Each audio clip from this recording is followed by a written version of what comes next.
అందరికీ నమస్కారం. శుక్లాంబరధరం విష్ణుం శతవర్ణం చతుర్భుజం ప్రసన్నవదనం ధ్యాయేత్ సర్వవిఘ్నోపశాంతయే అగజానన పద్మార్కం గజానన మహర్నిశం అనేకదంతం భక్తానాం ఏకదంతముపాస్మహే. శ్రీ గణేశాయ నమః. రేపు సంకటహర చతుర్థి. అందువల్ల ఈరోజు నేను మీ అందరికీ కూడా సంకటహర చతుర్థి యొక్క వ్రత కథని మొదటి భాగాన్ని చెప్పడం జరుగుతుంది. మొదటి భాగం అంటే 1వ అధ్యాయం. 5 కథలు ఉంటాయండి. సరే, కథలన్నిటికంటే ముందుగా మనము వ్రతము ఎలా చేసుకోవాలి, వ్రతం చేసుకుంటే వచ్చే ఫలితాలు ఏమిటి అన్నటువంటి విషయాన్ని గత వీడియోలో మనం తెలుసుకున్నాం. ఇప్పుడు ఈ యొక్క వ్రత కథలు తెలుసుకుందాం.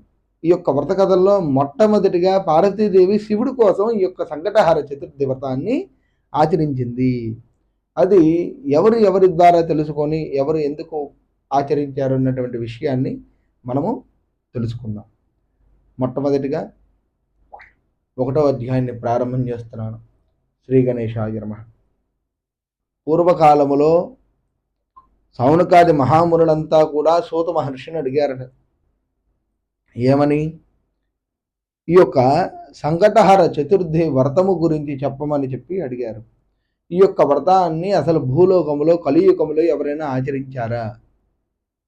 మరి అసలు ఈ యొక్క వ్రతం చేస్తే ఎలాంటి ఫలితాలు వస్తాయి? స్వామివారిని కోరుకుంటే కోరికలు నెరవేరుతాయా అన్నటువంటి విషయాన్ని ఇప్పుడు మనం తెలుసుకుందాం.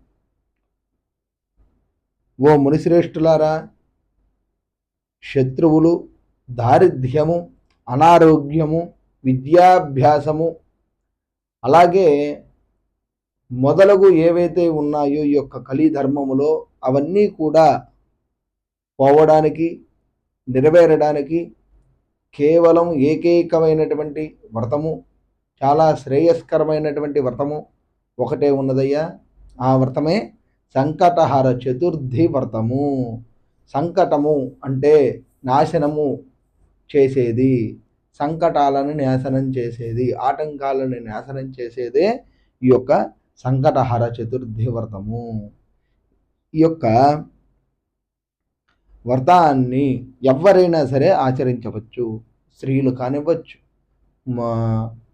మగవారు కానివ్వచ్చు, పిల్లలు కానివ్వచ్చు, పెద్దలు కానివ్వచ్చు, దంపతులుగా కానివ్వచ్చు, ఎలా అయినా సరే ఈ యొక్క వ్రతాన్ని ఆచరించవచ్చు.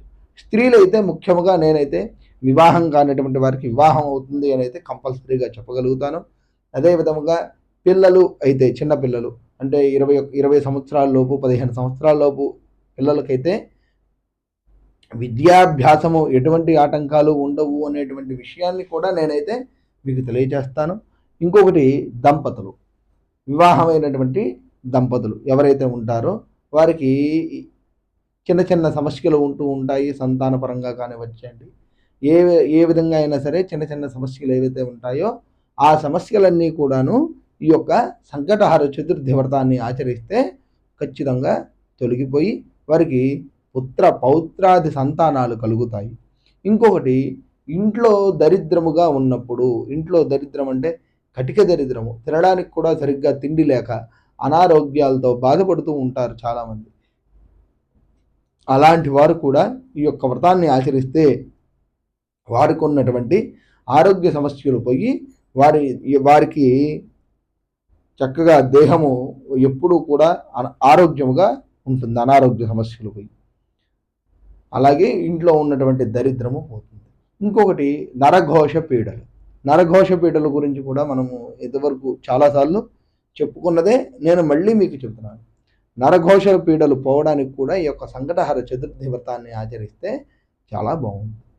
మరి ఈ యొక్క వ్రతానికి నియమం ఉంటుందా, దీక్ష ఏమైనా తీసుకోవాలా అన్నటువంటి విషయాన్ని కూడా నేను మీకు తెలియచేస్తాను.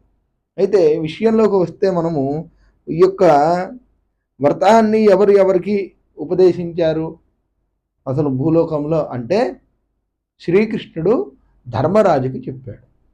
ఎందుకని ధర్మరాజుకి చెప్పాడు అంటే, ఈ యొక్క ధర్మరాజు రాజ్యాన్ని విడిచిపెట్టి అడవులు పాలైపోయి అడవుల్లో తిరుగుతూ ఉంటారు ఈ పాండవులంతా కూడా. ఈ సమయంలో ధర్మరాజుకి జయం కలగడం కోసం శ్రీకృష్ణ పరమాత్ముడు ఆ యొక్క అజ్ఞాతవాస కష్టాలన్నీ కూడాను తొలగిపోవడానికి ఈ యొక్క వ్రతాన్ని శ్రీకృష్ణుడు ధర్మరాజుకి ఉపదేశిస్తాడు. సరే, మరి యొక్క శ్రీకృష్ణుడు ధర్మరాజుకి ఉపదేశించినప్పుడు ఈ యొక్క ధర్మరాజు యొక్క వ్రతాన్ని ఆచరించి రాజ్యాన్ని సుభిక్షంగా జయాన్ని పొందారా అన్నటువంటి విషయాన్ని మనం రెండవ కథలో తెలుసుకుందాం. ఆ తర్వాత ఈ వ్రతమహత్యాన్ని శ్రీకృష్ణుడు ధర్మరాజుకు చెబుతూ మరొక మాట చెప్పాడు. ఏమని? నేను ఈరోజు నీకు వ్రతాన్ని చెబుతున్నాను అంటే ఈ యొక్క వ్రతాన్ని ఇతపూర్వమే మహాగణపతి పార్వతీదేవికి చెప్పాడు. అది ఎలా పార్వతీదేవికి చెప్పవలసి వచ్చింది అన్నటువంటి విషయాన్ని కూడా నేను మీకు వివరంగా చెబుతాను అని చెప్పి ధర్మరాజుకి శ్రీకృష్ణుడు చెప్పాడు. అదే విధముగా సౌనకాది మహామునులకు సూత మహర్షి తెలియచేశారు. అయితే ఈ యొక్క వ్రతాన్ని ఎవరైతే సరే ఆచరిస్తారో వారికి ఉన్నటువంటి కష్టాలు తొలగిపోతాయి. 21 ఉండ్రాళ్ళు నివేదన పెట్టాలి. ఈ విధముగా ఈ యొక్క వ్రత వృత్తాంతమంతా కూడా శ్రీకృష్ణ పరమాత్ముడు ధర్మరాజుకి మొత్తము కూడా పూసగుచ్చినట్టుగా వివరణ చేశాడు. ఈ తర్వాత ఈ యొక్క సౌనకాది మహామునులు అలాగే ఋష్యులు వీళ్ళంతా కూడా ఎవరిని అడిగారు? స్కందుని అడిగారు. స్కందుడు ఎందుకు వచ్చారండి? స్కందుడు అంటే స్కందాగ్రజ యనమః అని చెప్పి మనం అష్టోత్తరంలో చెప్పుకుంటూ ఉంటాం. స్కందాగ్రజుడు అంటే ఎవరు? మహాగణపతి. అంటే స్కందునికి యొక్క వ్రతము ముందే తెలుసు. అంటే అందరికంటే ముందు తెలిసింది ఎవరికంటే స్కందునికి. స్కందునికి అంటే సుబ్రహ్మణ్యేశ్వర స్వామి వారికి ఈ యొక్క వ్రత వృత్తాంతం అందరికంటే ముందుగా తెలిసినదే ఆయనకి. ఆయన ద్వారానే ఈ యొక్క కలియుగములో లోకంలో సుభిక్షంగా బయటకు వచ్చింది. ఈ యొక్క స్కందుణ్ణి మళ్ళీ అడిగారు. స్కందుడు చెప్పారట, ఒకానొక కల్పములో హిమవంతుని కుమార్తె అయినటువంటి పార్వతీదేవి పరమేశ్వరుడి కోసం చెయ్యని విధముగా లేకుండా, అంటే పరిపరి విధాలుగా ఏ విధముగా తపస్సు చేస్తే పరమేశ్వరుడు ప్రత్యక్షమవుతాడో ఆ విధముగా తపస్సు చేసింది పార్వతీదేవి. చేస్తే కానీ పరమేశ్వరుడు ఎలాంటి ప్రత్యక్షము కాకపోగా ఎలాంటి కోరికలు కూడాను ఇవ్వలేదు. ఇలా పార్వతీదేవి పరమేశ్వరుడు కోసం తపస్సు చేసి చేసి చేసి చేసి నీరసెత్తిపోయి అసలు ఈ యొక్క భగవంతుడిగా లేడు అనేటువంటి ఉద్దేశమునికి వచ్చేస్తుంది పార్వతీదేవి. ఆ సమయంలోనే కయ్యాల నారదుడు ఒకడు ఉంటాడు. కయ్యాల నారదుడు అంటే నారద మహాముని. ఈ నారద మహాముని ఏం చేశాడు?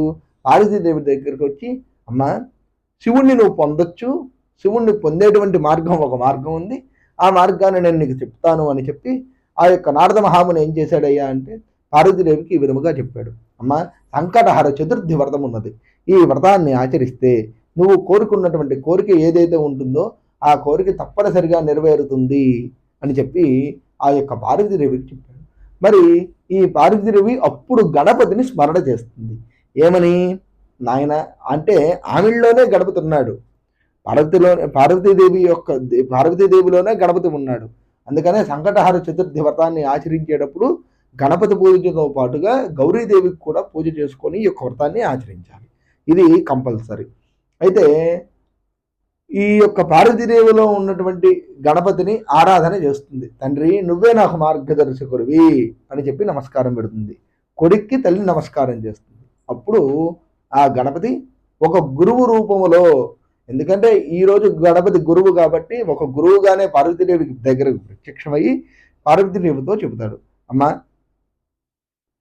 ఏమిటి నన్ను ఆరాధించావు, నీకు ఏం సమస్య వచ్చింది అని చెప్పి అడగ్గా ఆ పార్వతీదేవి అడుగుతుంది, ఓ హేరంబారా, మరి నేను పరమేశ్వరుణ్ణి వివాహం చేసుకోవడానికి నాకు అనేకమైనటువంటి మార్గాలు ఉన్నాయి. ఆ మార్గాలన్నీ కూడా ఈరోజు మూసుకుపోయాయి.